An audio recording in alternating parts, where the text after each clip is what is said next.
সকাল থেকে আজ এত বৃষ্টি নেমেছে যে নামার কোনো থামই নেই। বাজারে যাওয়ার রয়েছে, সেটাও যেতে পারিনি।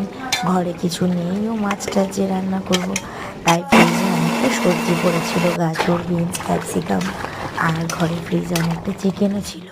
তো তোমরা দেখে বুঝতেই পারছো যে আমি কি রান্না করবো, কি রান্না করছি।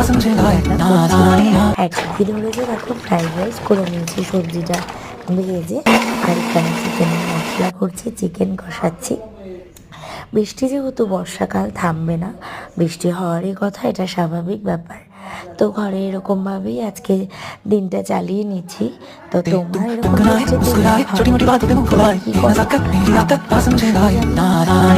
যদি কোথাও একটু ভালো লেগে থাকে, একটা লাইক কমেন্ট করে দিও, আর অবশ্যই শেয়ার করে দিও। সবাই খুব ভালো থেকো।